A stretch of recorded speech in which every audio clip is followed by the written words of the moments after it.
Gauff out, Sakkari out, Jabeur out, Hadamaya out. Surely we must be near the final in Qatar.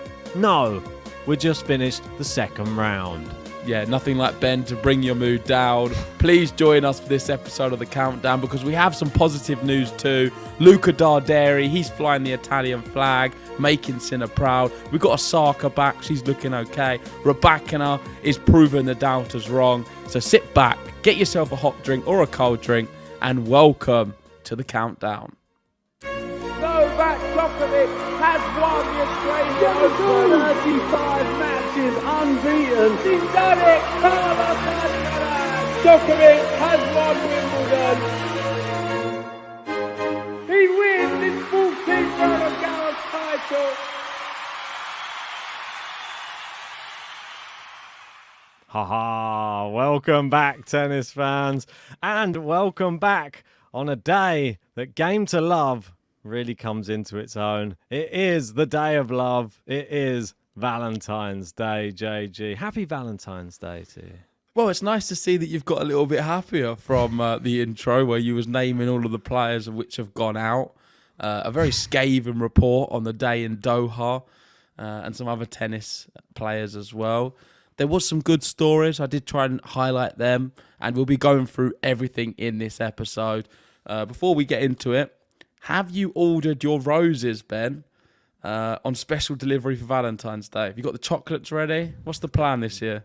Yeah, I mean, they're all suspended in a net. And all that happens is I pull a string and then they all fall down from the ceiling in the morning. I mean, that's just the way it's probably going to go. Isn't that what everybody does? No, I got 1,000 roses and filled up a hotel room. Maybe you're not as romantic as me, but let us know what your plans are on Valentine's Day. Maybe your plan was to watch The Countdown, which, if so, hopefully you get a better plan for next year. This video is brought to you by Manscaped, the #1 grooming, trimming product for your balls and your bodily hair. Me and Ben have worked with Manscaped for a few years now. We love the product, and I hope you guys will too. And you're very lucky because today I'm joined by my beautiful assistant who's going to get naked right now and demonstrate how it works.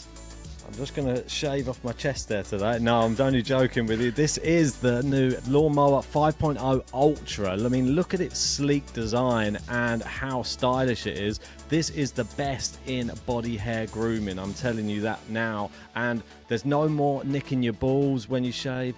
And you can use it in the shower. And it's even got a light on it if you, for some reason, you get a power cut and you still need to shave your balls. Here you go, I'll show you. Look, the light comes on and you can still shave. I mean, the light's very useful because my bathroom has very low light, so I do like it. And I agree with everything you've said. They also have some really awesome pants as well. Yes. We don't even need to promote them, but I just love the pants so much, and you can buy them on the website, so I highly recommend. If you want them, we can give you an exclusive deal. We can get you 20% off and free international shipping with the code GAMETOLOVE20, and you can find our personalized link in the description below.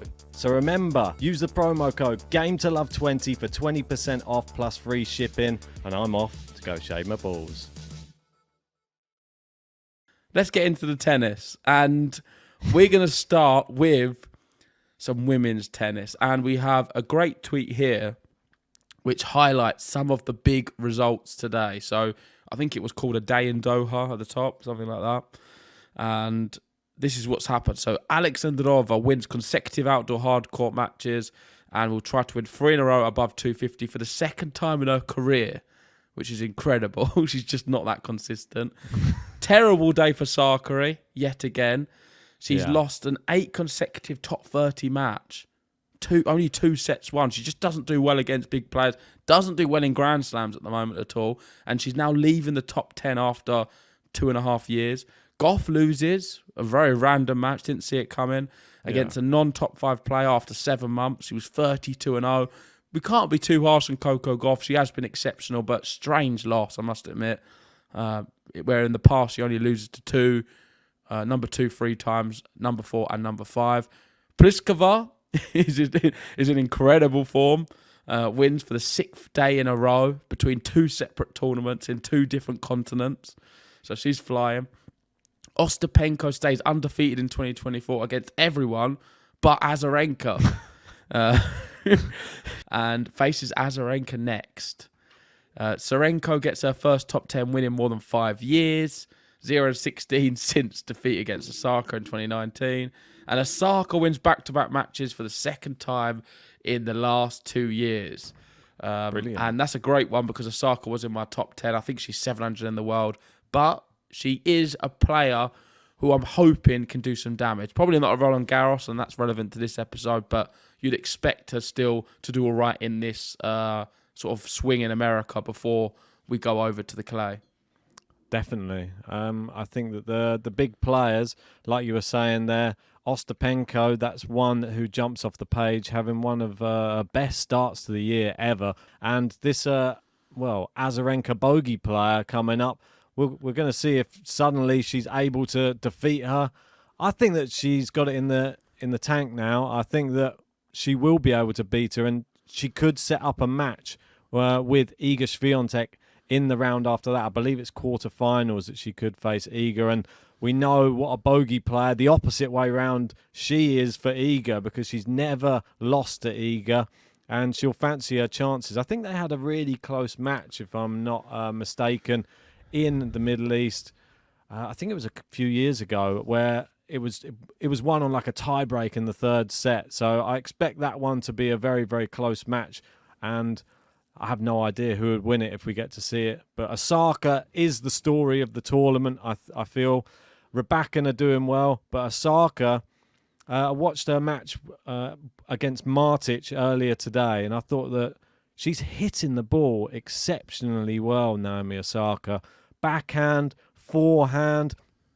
The movement has always been a bit of an issue, so I'm not going to focus too much on that because I didn't think she was going to have great movement anyway. But her serving looks impeccable, and the ball striking, I mean, she's hitting with some serious power. Some of the winners she was hitting against Martic, I mean, Martic was getting run ragged. She really, really dug in on some rallies, but she just got overhit by Naomi Osaka. And this is great news if you're an Osaka fan, because we will be coming into the big Sunshine Double that you were just saying. And I think she stands a really good chance of having a good couple of tournaments there. Well, she got the revenge from Caroline Garcia beating her in Australia, the Australian Open at the start of the year. She's now avenged that and beat her, and playing quite well. When you look around the tour and you look in that top 10, and I'm going to get it up for reference, but they don't feel with much confidence at all, a lot of the top 10 players. I feel like you've got Iga and Saber, Coco Gauff as well. I think it's a bit of a one-off loss. That's what I'm going to put it down to, but definitely not helping the case for what I'm going to about to say. But the others, Jabeur, Sakkari, Mukova's injured, Vondrausova, just Krajcikova, Kasatkina, Hadid-Mayer, Samsonova, where's Keys, Kvitova, Kudermetova, Alexandrova, Svitolina. I just feel like a lot of these players, Garcia, Sestella, I feel they're just very average. They're all pretty similar. And we're just not seeing consistent results from them. I feel like we're going to get a big overhaul in the top 10. Yeah. I think we're going to see a big overhaul. We're going to see some new names come in there. Maybe some old names in the likes of Ostapenko and Pliskova, who, of course, have been in there before, return. But we're just going to see an overhaul. We'll have the big players like the likes of your Rybakinas, Igas, Saber, and Coco. I think she'll be fine. But then the other 6, I'm not feeling that confident at all. I mean, have we even seen Pegula play? I'm not even sure the last time that we Australian saw Open, last time we saw her, in which she lost to Burrell. None of them filling me with confidence at all. Says that she has a bit of an injury, a neck injury, so I'm not sure if that's still a thing for Pegula at the moment. Ons Jabeur, I think we've got to cut her slightly a bit of slack just because she's suffering, I think it's a bit of a knee injury as well at the moment. But like you were saying with the overhaul, I think that we could be seeing that exact thing that you're saying. obviously Sakkari, this is quite big because she is like a mainstay. Even though she doesn't win events, she goes deep in events and she tends to stay in that top 10. I think one person that we need to look at who I think could be a real like competitor like in that top 10 is your girl, which is Linda Noskova.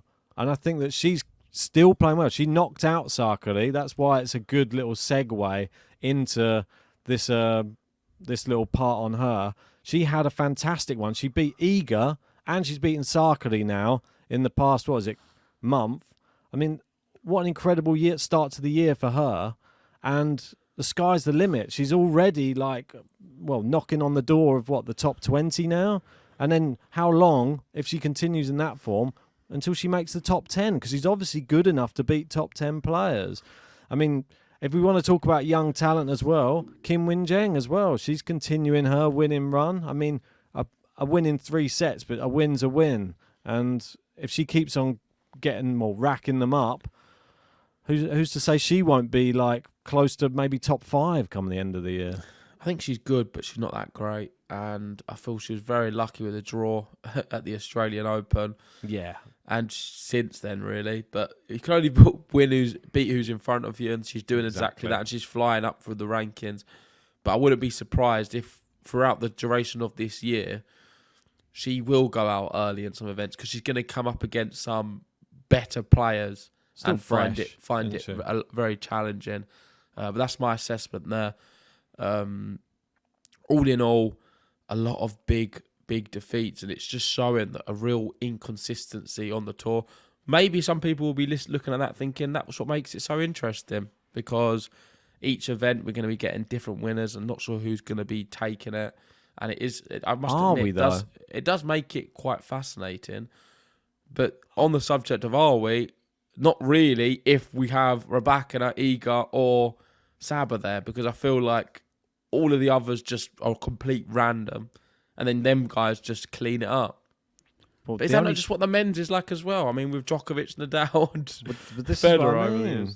This is why it's interesting to have some other names when they come into the picture, and I feel that Ostapenko is one of the only people who can really trouble those big hitters. I'd say Osaka as well, but she still needs to come back a bit. Look what Ostapenko did to... Bear in mind, Kalinina just knocked out Raducanu with a bagel, and then I think it was a tiebreak in the second set.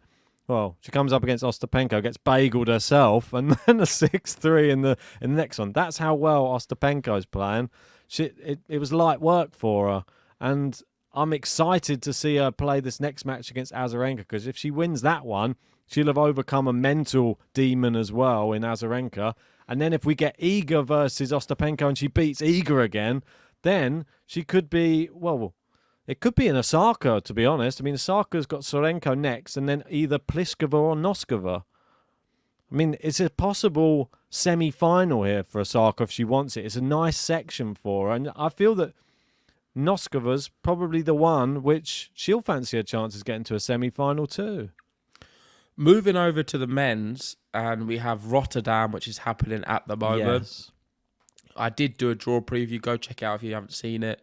Jannik Sinner yet to play.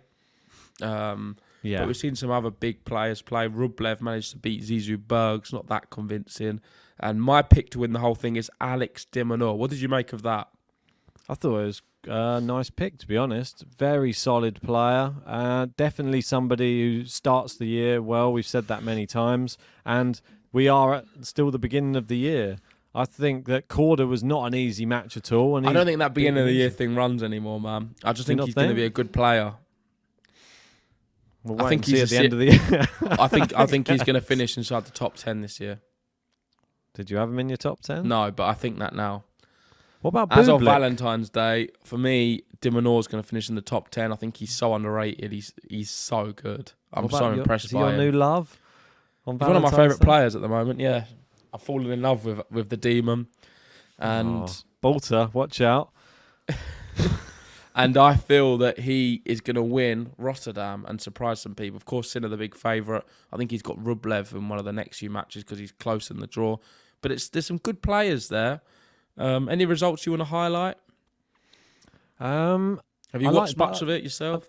Not too much because it's been on during work time, but I'm really impressed with how Bublik's started his year as well. I think that he's taken things a bit more seriously. Obviously, he won the title, which is actually a bit crazy. His last 2 matches have both been against Buenos Aires. So he played him in the final in is it Montpellier, wasn't it? And then in the first match of the next tournament, he plays him in Rotterdam and then beats him again, a bit more convincingly this time.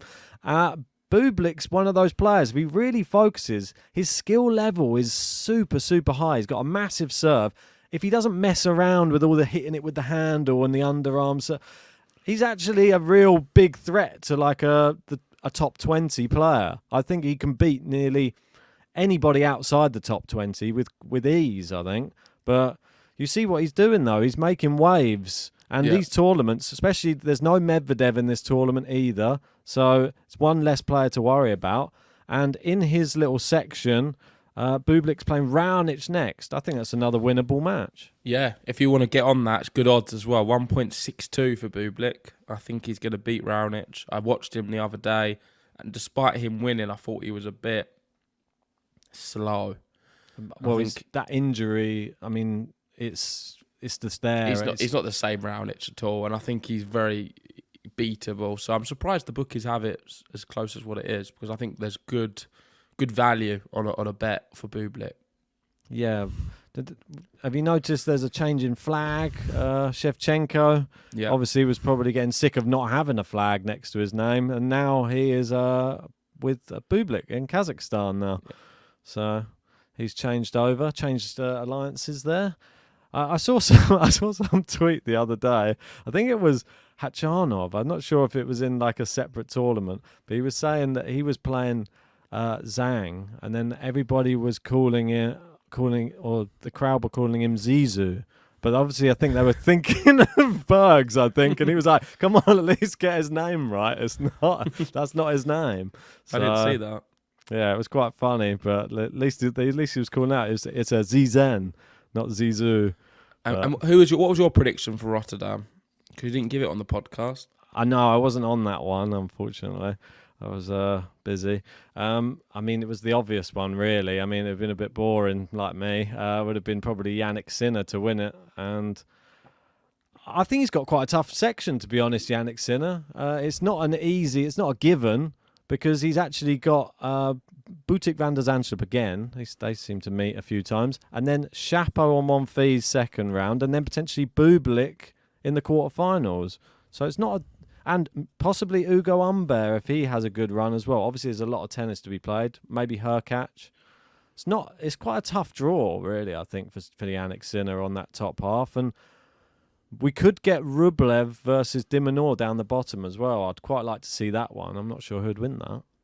Seeing as we're talking about Italians, can we just move to Luciano, sorry, I should say. Better.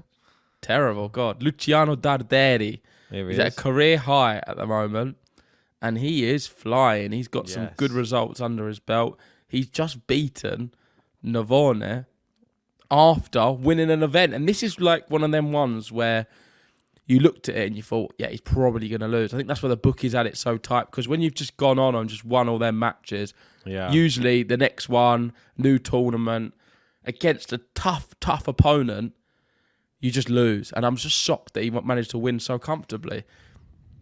You said he's beaten not that many great players, and I would like to challenge you on that. He's beaten Hanfmann, Baez, Bagnis, and Offner. Yeah. I mean, and Barrios Vera I like as well. Those 3 in a row, I think. I mean, when I said it and then I looked down it after I said it, I was like, actually, probably wrong there. Offner, Hanfmann, and Baez all in a row. And you can't hide on the clay. This is like a real level. And I'm interested to hear what your thoughts are on him. I've actually watched quite a bit of him, being Italian.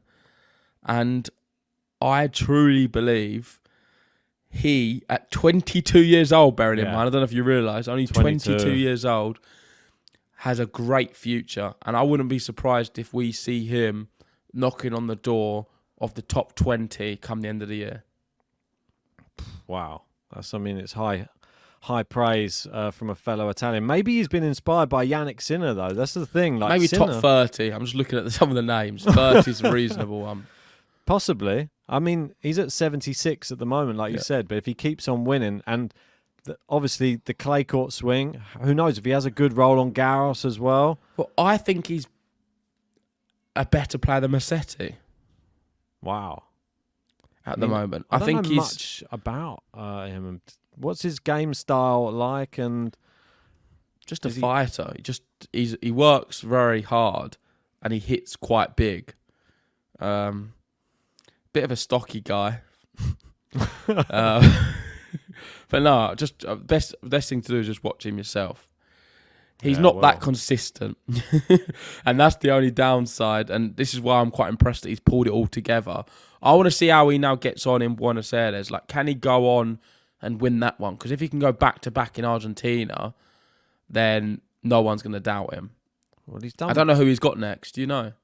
I'll have a look. But he's done really well to come out of a slump last year. He had an 8-match losing streak in April last year. So to come out of that and come out the other side and now won an event and now doing well in the next event, I'm seriously impressed. So I still think that there is something to do with this Jannik Sinner has energized some of the young players.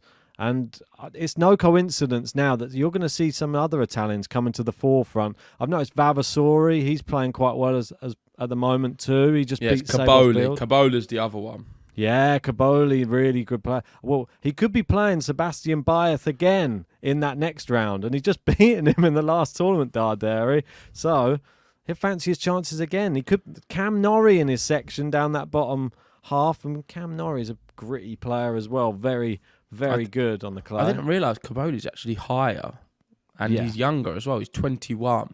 Caboli's seriously good. I don't know why I prefer Darderi. Maybe I'm getting them too confused in certain things. But from what I've seen, I really like Darderi, and I think he's going to do very well.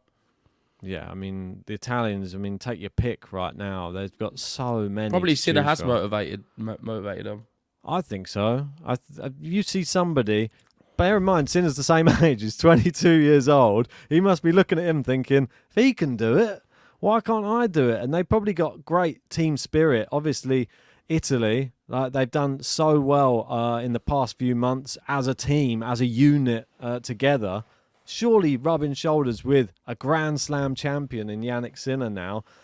Well, I think the sky's the limit for him and for Italian players come maybe the next 2 to 3 years are going to be big for Italy. And they're all very good on the clay court. So, with Roland Garros, and this being the countdown to Roland Garros, these players, what they need to do is climb up the rankings before the cut-off date so they can get in through automatic entry, because you know how tough a qualification is in a Grand Slam. There's going to be 3 tough matches to get there. It's going to be really challenging. You may even see some of them pitted up against each other.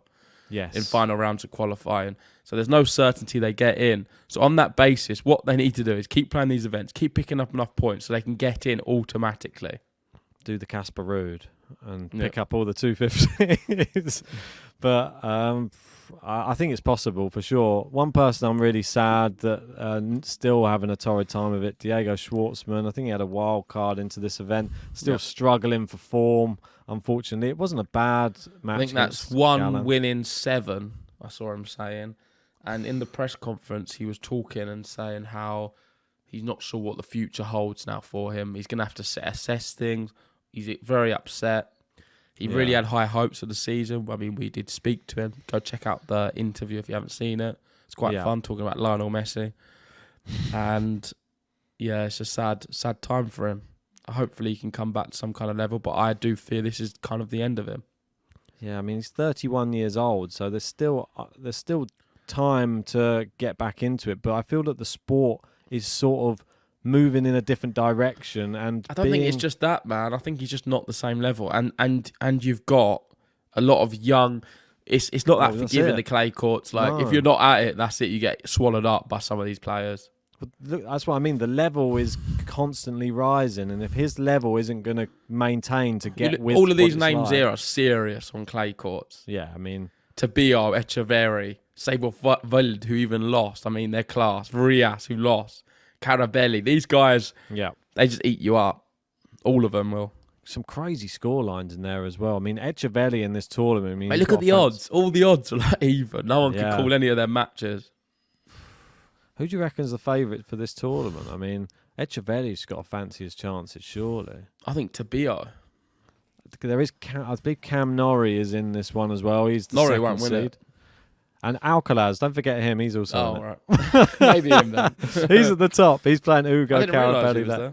Yeah, he's at the top of the draw, and he'll be playing Carabelli next. But we could see some exciting matchups. We got I'm going to watch a lot Laszlo. of them. I love watching these kind of events. So It's the best time, isn't it, Yeah. when you get to watch these matches down on those clay courts of South America. I mean, I've watched so many challenger matches there. It's just nice when you get some of the top players playing there as well. And I'm happy Alcaraz has travelled over there because apparently they put in an extra stand as well. They've made it bigger from what it was last year as well. So well done to the organisers there over in Buenos Aires for really giving it like what it deserves, I think. Right, let's save the thought about Alcaraz because he's going to be coming up next in the latest news. Right, the first topic in latest news is going to be about Carlos Alcaraz, and it's going to be about a quote he said to the media. I'm not sure, maybe it was in Argentina, discussing what would he rather, and that is an Olympic gold medal this year or to win Roland Garros, to which he answered he would rather win Olympic gold. That's it, and here it is. What do we make of this? I mean, we can have the debate. Let us know in the comments section as well. Which one would you rather have? Would you rather win Roland Garros or the Olympics? I mean, it depends. For me, it's a tough one. It depends how patriotic you are or how much Grand Slams mean to you. I mean, a lot of people grow up watching the Olympics and it means the world to them. Like they'll watch every single Olympics since they were born. So it is a big thing, the Olympic gold medal, to some people. Is it as big in tennis terms for me? I don't think so. I think Roland Garros, I mean, it's been so hard to peel it off of Rafael Nadal's fingertips over the past God knows how many years that to just get your name on the trophy, ask the likes of Djokovic. I mean, he'd happily take another one as well, but I think Alcaraz is going to have another chance so many chances for Olympic gold in his career. I think surely got to aim for Roland Garros as soon as possible. Well, he'll be aiming for both. That's not the question. It's more what would you rather win if you had to choose one. For me, it's obvious. It's Roland Garros. I think it's tougher. I would want to achieve something which is the toughest thing in the sport to do, and I think winning a Grand Slam is that. I don't think winning an Olympic gold medal necessarily is. That's why you get them freak results from time to time where people win gold medals who aren't necessarily at the top of their game. What about this question then? He should have been posed this one. If you end your career and you only have one, an Olympic gold medal or a Roland Garros title, which one do you want to end your career with? It's got to be a Roland Garros title. Surely. Yeah, I am still a little bit sceptical of tennis in the Olympics, like football. I can understand the case for it, and I do get excited when it's happening, so I can't complain. And we've seen some great matches with Murray, Del Potro, Nadal. So there's a great history there, but still, Grand Slams are the pinnacle of the sport, and no one will ever change my opinion of that. Of course, it is amazing to have an Olympic medal, but I feel an Olympic medal in another discipline weighs a lot more than what the one for tennis would do. Yeah, I totally It's not quite agree. 100-metre sprint, is it? No, definitely is not 100 Or meters. shot put. I'd rather that.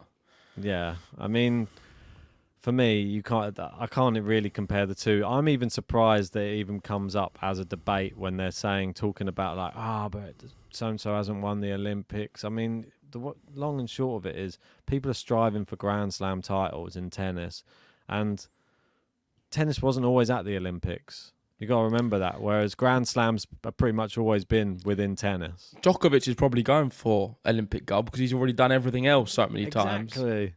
That's why I said that other question. If it's like if we said this to Carlos Alcaraz, then you can. Let's just say you got the option. You end your career with 5 Roland Garros titles or 5 Olympic gold medals. Which one do you want? What? I mean, it'd be good to end with 5 Olympic gold medals, Well, but then considering they happen every 4 years, Ben, that's pretty tough going. Yeah, I know, it'd be amazing. To That's peak what I every mean. 4 years. That's maybe a better question to ask. What would you rather want? Well, another question. Let's move on to the next part of latest news, and that is Jannik Sinner. Surprise, surprise. Ooh. And he was asked if he thinks he can reach world number 1. Jannik Sinner. And this is what he had to say. He said, let's see. I don't like to talk about ranking. I just try to be happy on court and improve as a player. That's the only thing I can control. I can't control the uncontrollable. I'm happy. I'm 4 at the moment. My dream is to become number 1 in the world. I will work as hard as possible, but you have to make steps. Next is 3. I know if I want to get to number 1, I have to improve. It's going to be, hopefully, a good process. So I'm posing the question to you, Ben. Do you think he will reach world number 1 this year? Oh. What points? Wow, I think he can. Don't look at the points now, yeah. mate. We're in February. I know, but it's just like one of those things. We're not talking about will he end the year as world number 1. I'm just meaning like as it's a harder thing to guess when points are dropping off and then he's gaining other ones. And I think he will. At one point, do you reckon he'll be world number 1? I think at one point that the points will drop off for Djokovic and we'll see Jannik Sinner. It might not be for long, but it might be he just grabs it for like a month or something. Yeah, and then it'll be interesting if that does happen to see how he handles it, because when Alcaraz was world number 1, we saw that was his worst spell. It does happen to some players when they're at the top. Often the pressure of being number 1 can be another thing altogether. So I would like to see it happen. I don't think it's going to happen this year, but if it does, like you think it will, I want to see how he handles it. And it would be good if he can handle it better than Alcaraz did. He's not far behind. You got to remember this. No. Like obviously, with once Roland Garros commences. I mean, what did he do last year at Roland Garros, for example? Well, that's a good point. That's what I was just about to literally look up, and I ruined it for you. Yeah, you did, but that's fine. We can have a look at that now. I mean, I can't think off the top of my head. I can tell you here, he lost to Daniel Altmaier in the second round. And even better for him. 5 sets. Yeah, I mean, regardless of the Second sets, round. I remember it well, and it was an incredible match, one of the best matches of the tournament. But unfortunately, he just came up against a guy with a one-handed backhand that was in like amazing form in Altmaier, and he just got beaten by the better man on the day. That is brilliant news for Jannik Sinner. Yeah. If Second Djokovic drops off all of his points, and then you get Jannik Sinner go deep in the tournament, this could be the tournament. You don't know. Roland Garros could be the one that he finally realises it. Unless Alcaraz maybe goes on and wins Roland Garros. Who knows? Maybe Medvedev wins Roland Garros. I don't know. There's so many possibilities, but that is massive because he's not actually that far behind. He's like 1,800 points behind, but that Roland Garros, as soon as it starts, they're pretty much level.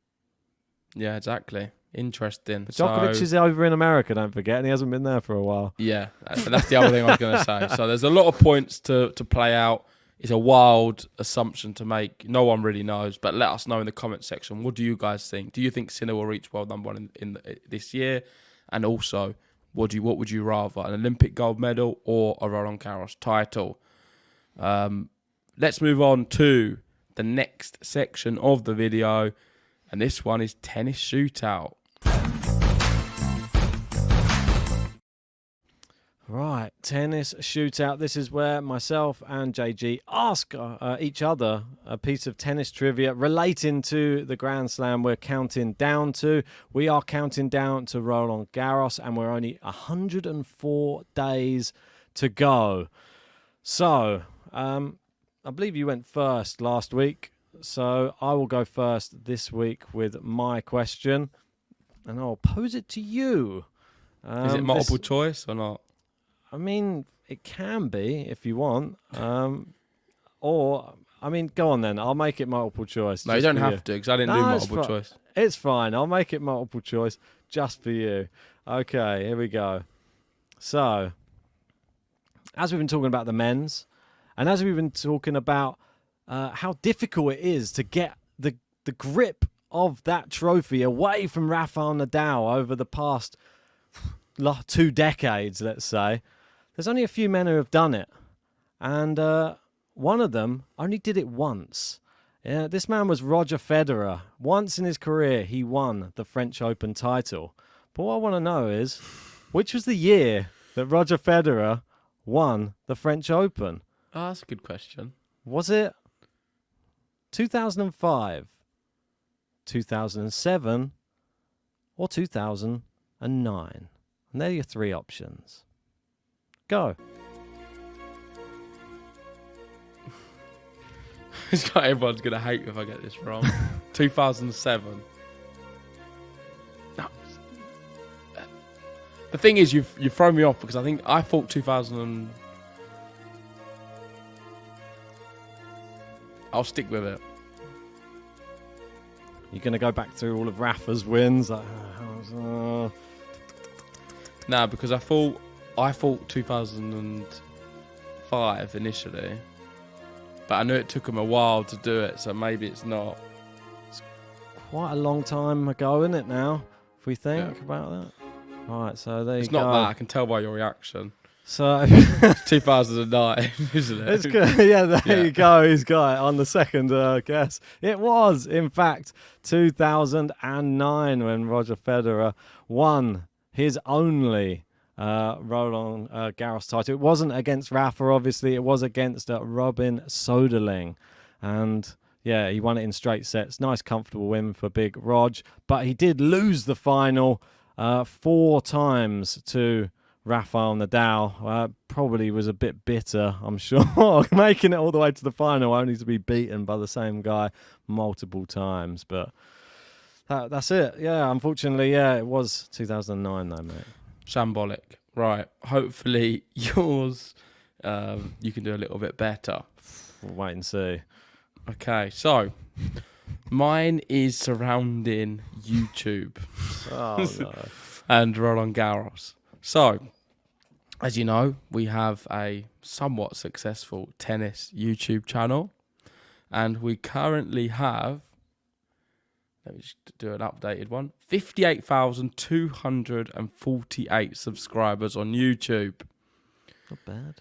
To the nearest 10,000, how many subscribers does the Roland Garros YouTube channel have? Okay. Right. Okay. I mean, this is a very interesting one. We haven't had one about YouTube yet before on here, so I mean, the only thing that I do know, I think Wimbledon have the most on their one, and I think their one was probably something in the range of about, I think it was like 1.8 million or something like that. So I'm going to go Roland Garros would probably be up there. I reckon second on the list of the slams, and I reckon it would probably have around I'm going to go with 1.3 million subscribers.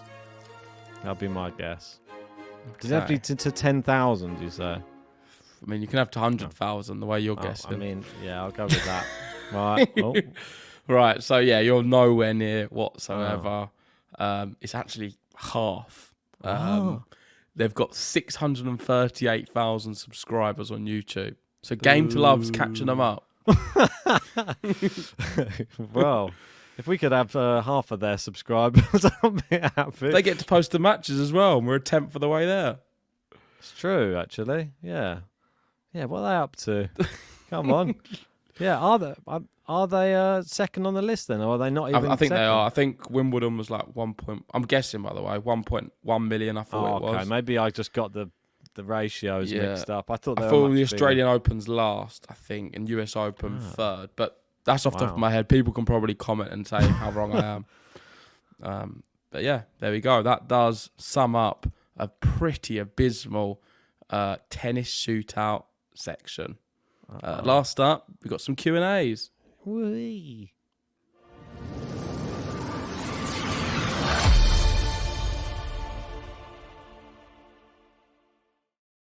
All right, Here it is. Thank you, everyone, for giving us some questions. Ben selected some of his favourites, and we're going to go through them right now. So what do we have first? All right, let's have a look on here. Cheers, everybody. Put this little post out. Ask a question. Let's go into the first one. It's an interesting question, this one. It says, why does Murray sound like he ate hot soup when he runs for a drop shot? I think he just makes so many noises regardless. Like, he's just someone who's very vocal on the tennis court. Yeah. But now you say it does sound like hot soup. It is. It's like, yeah. I always thought it was like very laboured when he was like running to the net as well. It was it's like not an age thing either. I feel like he's always been like that. Yeah, it looked like he was almost about to fall over every time he nearly got to the net as well. So I don't know if it's just maybe it's like hot potato, like like when you're trying to like juggle one. But I have no idea why he sounds like that. Maybe it's just a Andy Murrayism. There's plenty of them, but that's just one of his. Great question though. Thank you, gentlemen. Next ASMR. one to Murray. Should Murray skip the clay court season altogether and head straight for the grass? Yes, he should, in my opinion. Yeah, I mean, I don't think he's going to be gaining much. I mean, he's even been talking about going back down to the challengers now, which I don't think is a bad idea, to be honest, for him. Gain a bit of confidence. I think avoid the clay, though. After losing to Pear, I think it's destroyed it's really destroyed his like mental now. So he really needs to get back on the horse and start winning matches before he gets back on the grass. So moving down. This one from Dr. Fearful. What are your new jobs? This is from the last episode where JG just announced that we both started new jobs. So would you like to go first? Well, it's quite similar to our last jobs, but it's just like a little step up from them. So it was I was working in sort of more credit controlling before, and now I'm more like financial accounting. Yeah, so me, I've done something completely different. I'm now a swimmer, professional swimmer. Wow. So been different to working behind a laptop all day. I get to spend some time by the pool, practice my strokes. Get use of those webbed feet as well. And my swimming's getting quite good. So I'm impressed. You used to be a lifeguard as well, didn't you? Not yet. Oh, you don't have the abs for that. Working towards that. Baywatch. Watch the space. Right, moving down. So we've got, what do you think about Runa's whole coaching situation? Another coach gone. Obviously, Becker now out. I don't think this is positive. Didn't last long. Yeah, I feel like he's a bit of a hard person to get on with by the looks of it. Yeah, similar to Rybakina. That was my initial feeling. Have to start dating. I don't know. I feel like Boris was saying stuff about how he doesn't have much time and he's got other things going on, but I think he's just covering for Runa. If I was to read between the lines, he was like, I've got too many other things. I couldn't give him the right time he deserves. That's two top coaches. Runa's results has been a bit suspect. There's two top coaches in a row now. Moratoglu, Becker. I mean, where does he go next? Is the big question. Is he going to be trying to pinch Darren Cahill from? Is this the only? Is this the only person one, it seems, who can make it happen? I don't know. Yeah, I'm not very. I just hope he gets one and he sticks with it for at least a couple of years. That'll be the best thing for him. And what's this one? Just a final one. Wouldn't be fitting without a Djokovic supporter in there saying Novak Djokovic's. I think they're supposed to say career is not over. Well, we didn't think it was. One more question. Do you think Novak Djokovic can win another slam? Do you think he can? Yes, of course he can. No, I think he's finished. I don't think he'll win another slam now. I think he'll really struggle. What about the Olympics then? Might do. No, you can never write him off. That's the thing. I don't think he was particularly that bad at the Australian. I'm just struggled in the semi-final against Sinner. It's a very uncharacteristic performance. But before that, you was looking at it thinking who's going to beat him. So, of course, he's going to go deep in the slams, and he's got a shot at winning any of them. So, you never know. Let's just see what happens. I think it's going to be dependent on how Sinner and Alcaraz fare on Medvedev. If they go out early or maybe knock each other out and they get to play Djokovic in a fashion where they're not at their best, then, or if Djokovic just hits full form, then he can win it anyway. So never ever discount him. I totally agree with that. But that sort of caps off another episode of The Countdown. Make sure you have hit a like on the video and subscribe to the channel. Send us in your questions for next week's episode as well. We will be reviewing all of the winners from this week. Obviously, there's a lot of tournaments going on. And will we be announcing Naomi Osaka back on the tour with a tournament win? Who knows? Hopefully Osaka, a Darderi double, and Alex de Minaur. But you'll see how wrong this is and laugh at me in a week's time. Thanks for watching. Happy Valentine's Day. Like and subscribe. And go check us out on Spotify. We can listen to our beautiful voices on such a romantic day. See you all soon. La la la.